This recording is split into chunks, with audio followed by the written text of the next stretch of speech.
Landora news में आपका स्वागत है। इस वक्त हम मौजूद हैं विधानसभा खानपुर के खेमपुर गांव में, जहां पर राष्ट्रीय अध्यक्ष मंजीत सिंह नौटियाल जी आए हुए हैं, जहां पर भीम आर्मी जय भीम संगठन का जो है प्रदेश का, पूरे प्रदेश का यहां पर कैडर चल रहा है। आप देख सकते हैं यहाँ पर हम अभी यहाँ पर जो है राष्ट्रीय अध्यक्ष जी से बात करेंगे, यहाँ पर जो कि आज संगठन को लेकर क्या क्या निर्णय यहाँ पर लिए गए हैं।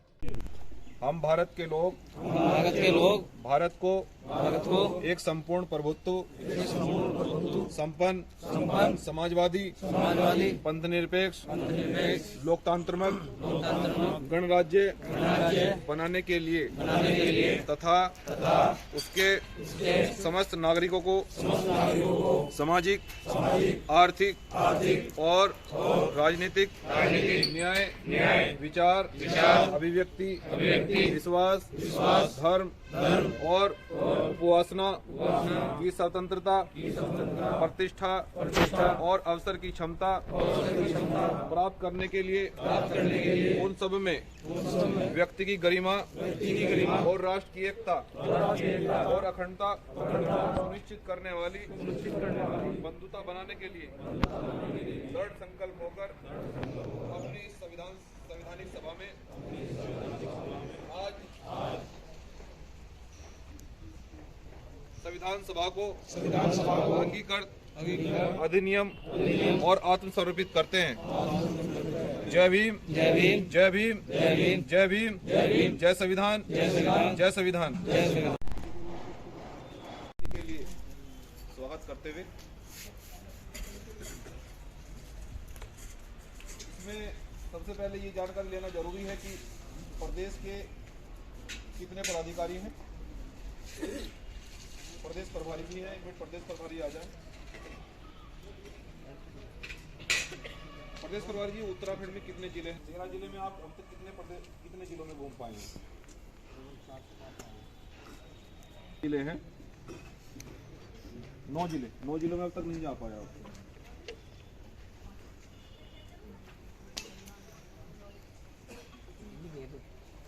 बैठ जाइए। माननीय प्रदेश अध्यक्ष जी, 13 जिलों में आप कितने जिलों में अब तक घूमे हैं? हम 13 जिलों में से 5 जिलों में घूमे हैं। 8 जिलों, अभी भी आप 8 जिलों में नहीं जा पाए, क्या कारण है? उसके मुझे लगभग 1 वर्ष हो गया बने हुए। 1 वर्ष के बाद में त्रिस्तरीय चुनाव भी रहा। हिसाब से हमारे पास 4 से 5 जिलों में हमारे पास 4 रह रही है। टोटल कितनी है? 13 है। जय भीम आर्मी। साथियों, जैसा कि आपको पता है, ज़्यादा फेरबदल इसलिए नहीं किया गया कि 10 तारीख का प्रोग्राम रखा गया। प्रोग्राम के बाद भी कुछ ठोस निर्णय ले जा सकते हैं, तो मैं आपको बता दूं, प्रदेश प्रभारी सोनू लाठी रहेंगे फिलहाल, प्रदेश अध्यक्ष जी दीपक सेठपुर जी रहेंगे, प्रदेश उपाध्यक्ष जी अंकुश शेरवाल और प्रदेश उपाध्यक्ष परवेज सुल्तान जी ने जो अपनी मर्जी से, अपनी बुद्धि से इस्तीफा लगाया था, उनका इस्तीफा नामंजूर किया जाता है। प्रदेश मीडिया प्रभारी जो शहजाद जी हैं, वो अकेले व्यक्ति हैं। मैं प्रदेश के लोगों से उम्मीद करता हूँ और भी साथियों को अन्य जिलों में प्रदेश मीडिया प्रभारी बनाया जाए। और प्रदेश कार्यकारिणी सदस्य जो हैं सत्यम टोडा जी हैं और अनिल हमारे बीच नहीं, वो हमारे 2 प्रदेश कार्यकारिणी सदस्य भी हैं, वो भी इसी पद पर रहेंगे। ऐसा कैडर लिया गया है जिसका मुख्य एजेंडा बहुजन मूवमेंट को आगे बढ़ाना और कार्यकारिणी का विस्तार करना मुख्य एजेंडा था। और जिस प्रकार से दलित, मुस्लिम और पिछड़ों पर अन्याय उत्तराखंड सरकार में किया जा रहा है, उस पर गंभीरता से चर्चा हुई है और उसमें हमने परिणाम स्वरूप ये डिसीजन लिया गया है। उत्तराखंड प्रदेश में कार्यकारिणी का कुछ विस्तार भी किया गया है। कुछ लोग पद से हटा दिए गए थे, तो उनको पुनः बहाल किया गया है। माननीय प्रदेश प्रभारी सोनू लाठी जी और माननीय प्रदेश अध्यक्ष श्री दीपक सेठपुर जी के नेतृत्व में।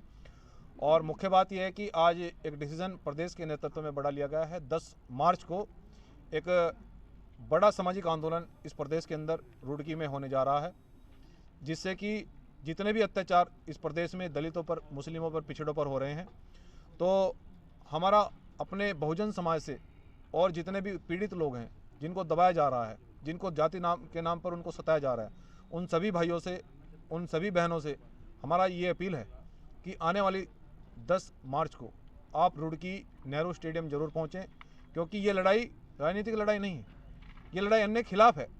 हम संविधान को हाथ में लेकर हम सरकार के सामने अपनी बात को मजबूती से रखें हैं कि यहाँ दलित मुस्लिम पिछड़ों को क्यों लड़ाया जा रहा है, उन पर अत्याचार क्यों हो रहा है।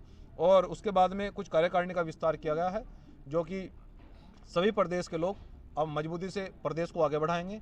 सभी उत्तराखंड को 4 भागों में विभाजित करके सभी जिलों की जिम्मेदारियां अलग अलग लगाई गई हैं। और जो बहुजन मूवमेंट माननीय साहब का श्रीराम जी ने दिया था, उसमें हमने दलितों को भी, पिछड़ों को भी और मुस्लिमों को भी बराबर की भागीदारी देकर, सबको सम्मान देकर आज उत्तराखंड में कार्यकारिणी को तैयार किया गया। और सबका सम्मान, सबका साथ और सबको आगे लेकर चला जाएगा। और ये 10 मार्च को भीम आर्मी जय भीम संगठन के नेतृत्व में बहुजन समाज बड़ा इतिहास। तो मिशन डॉक्टर भीमराव अम्बेडकर का गठन इसलिए किया गया है, पे बैक सोसाइटी और जितने भी आंदोलन हैं हम उनसे फीडबैक लेकर एक मजबूत देश और मजबूत राष्ट्र, सबको समान, समता समानता बंधुता के लिए स्थापना करें हम लोग, इसलिए उस संगठन का निर्माण किया गया है। पूरे देश के अंदर काम कर रहा है। हमने कम से कम 50 IPS और IAS लोग इसमें काम कर रहे हैं। उसका काम क्या है कि देखिए, बाबा साहब डॉक्टर अम्बेडकर ने एक चीज़ कही थी कि जो सरकारी अधिकारी होता है, आप उससे गाइडलाइंस लीजिए, उससे मार्गदर्शन कीजिए।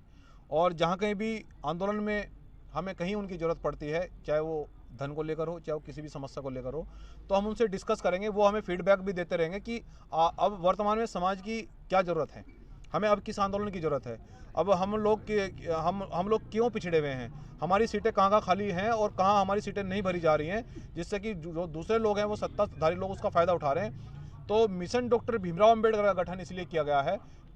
पल पल की अपडेट के लिए बने रहिए आप हमारे साथ।